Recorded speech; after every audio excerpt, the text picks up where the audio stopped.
अभी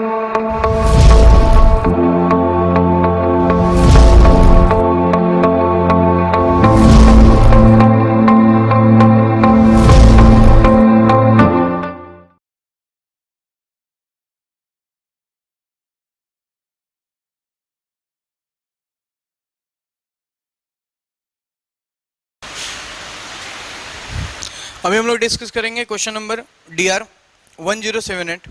इस क्वेश्चन में देखिए, इस क्वेश्चन में बस ध्यान देने वाली बात यह है कि फिगर बहुत थोड़ा टफ दिया हुआ है और हमको फिगर की ओर ज़्यादा ध्यान नहीं देना है।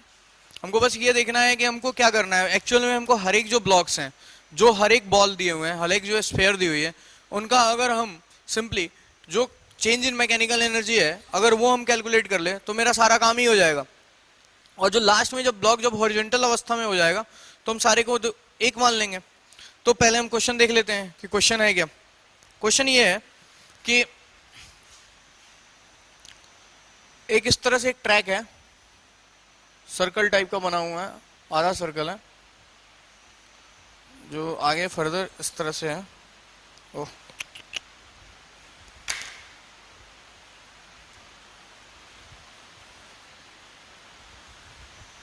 इस तरह से है। यहाँ एक दो स्फीयर्स हैं जो दोनों एक दूसरे से रिजिडली कनेक्टेड हैं और ये रखे हुए हैं इस तरह से। दोनों का मास mm पता है और ये इस तरह से रखे हुए हैं कि इनके बहुत नज़दीक ही बन गया ये तो।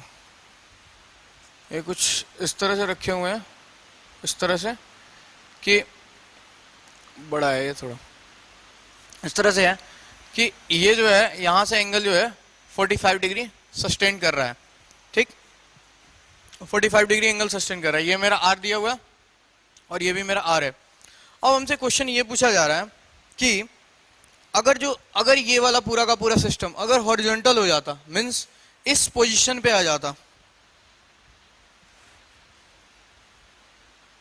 मींस ये 1 इस 1 पे आ जाए, ये 2 और इस 2 पे आ जाए, तो हमको ये बताना है कि इनकी जो कॉमन वेलोसिटी होगी, मींस इस पोजीशन पे जो इस पूरे सिस्टम की जो कॉमन वेलोसिटी होगी उसको हमको निकालना है। तो अगर हम देखें तो पोजीशन जो अगर हम बॉल ए को देख रहे हैं सिंपली, तो हम ये नहीं देखें कि ये सिस्टम है पता नहीं क्या है, ये सब हम आगे नहीं ध्यान नहीं देते हैं। हम सिंपली ये ऑब्जर्व करने की कोशिश करते हैं कि ये जो बॉल है वो आया यहाँ से यहाँ पहुँच गया, ये जो बॉल है वो यहाँ से यहाँ पहुँच गया, दोनों बॉल अपने अपने पोजीशन से एक सेम पोजीशन में आ गए, मीन्स अपने अपने पोजीशन से एक ही पोटेंशियल एनर्जी स्टेट में आ गए। तो अगर हम नेट चेंज मीन्स दोनों इसका और इसका नेट चेंज कितना हुआ पोटेंशियल एनर्जी में, वही तो हमारा गेन इन काइनेटिक एनर्जी होगा। ठीक, तो हम उस चीज को देखते हैं। तो अगर ये 45 डिग्री है तो ये मेरा कितना हो जाएगा R cos 45 डिग्री, और ये पार्ट मेरा कितना हो जाएगा R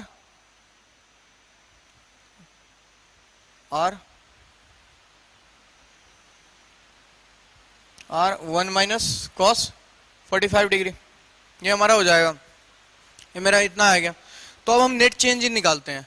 तो फर्स्ट वाले में क्या हो जाएगा, फर्स्ट वाले में नेट चेंज कितना आएगा पोटेंशियल एनर्जी में, mgr means loss in gp is equal to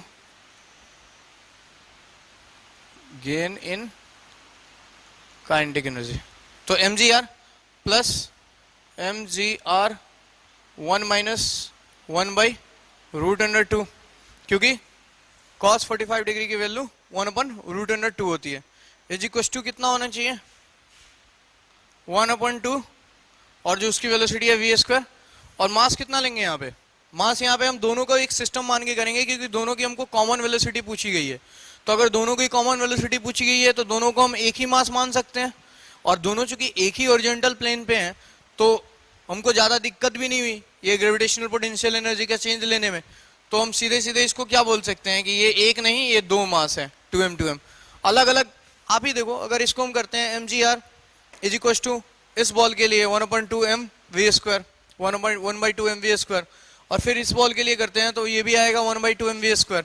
तो दोनों में काइनेटिक एनर्जी का सेम ही चेंज हो रहा है 1/2m v², क्योंकि वेलोसिटी कॉमन है और साथ में हमारे पास मास भी कॉमन है। तो हम दोनों को एक ही सिस्टम मान के डायरेक्टली हम कर दे रहे हैं।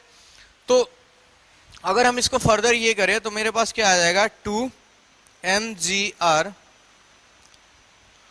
Plus sorry minus mgr by root under 2 is equal to 1/2 into v square into 2m। 2 से 2 कैंसिल, m से m कैंसिल कर देते हैं, ठीक। अब जो हमारे क्या हुआ, m से m सारा चीज कैंसिल हो गया। अब मेरे पास बस v कॉमन बचा। v कॉमन इक्व टू क्या आ गया, root under 2gr minus gr by root under 2। ये हमारा आंसर आ गया, ठीक। अब हमसे फर्दर क्वेश्चन ये पूछा गया है कि ये जो है, अगर ये पूरा का पूरा सिस्टम जब ये यहाँ पे होगा, जस्ट बिफोर, इस सिस्टम को अचीव करने के जस्ट पहले ये इस पे कितना फोर्स लगाएगा। तो हम देखते हैं, अगर मान लीजिए सपोज कोई पार्टिकल है, कोई भी पार्टिकल है, एक सिंपल एक एग्जांपल लेके देख रहे हैं। अगर हमारा कोई पार्टिकल है, एक सर्कुलर ट्रैक है, अगर कोई पार्टिकल है, अगर इस पे इस तरह से आ रहा है, अगर इस तरह से कोई वेलोसिटी v लेके जा रहा है, तो हमारे क्या होता है, एक तो मेरा जो रेडियल फोर्स लगते हैं वो लगेंगे, और प्लस इसका मास mg लग जाएगा, ये दोनों फोर्स लगेंगे यहाँ पे। तो इस पोजीशन पे क्या होगा, इस पोजीशन पे कुछ वेलोसिटी होगी, वो वेलोसिटी भी उस सरफेस को दबाएगा, और साथ साथ मेरा क्या होगा कि mg का भी एक फोर्स आएगा। तो अगर हम इन दोनों को कैलकुलेट करके देखें तो हमारे पास क्या आएगा, मेरा वेलोसिटी वहां से मालूम है, तो मेरा वेलोसिटी वहां से मालूम है, तो क्या हो जाएगा मेरा mv square upon r is equal to क्या हो जाएगा, वहां से अगर देखें हम तो 2mg minus mg by root under 2, ठीक। ये मेरा क्या आ गया, रेडियल, और प्लस मेरा वेट mg। तो अगर हम इन दोनों को यहाँ जोड़ दें, प्लस कर दें दोनों को साथ साथ, तो मेरा एफ नेट कितना आएगा, F net is equal to आ जाएगा 2mg plus mg minus mg by root under 2। तो यहाँ से क्या आ जाएगा मेरा 2mg plus mg root under 2 minus 1 by root under 2, ये आएगा। इसको अगर हम फर्दर सॉल्व करते हैं तो थोड़ा सा अगर इसको देखते हैं तो मेरे पास आंसर आ जाता है 2.29 mg, 2.29 mg, ये हमारा आंसर आ जाता है। इसको अगर हम फर्दर सॉल्व करते हैं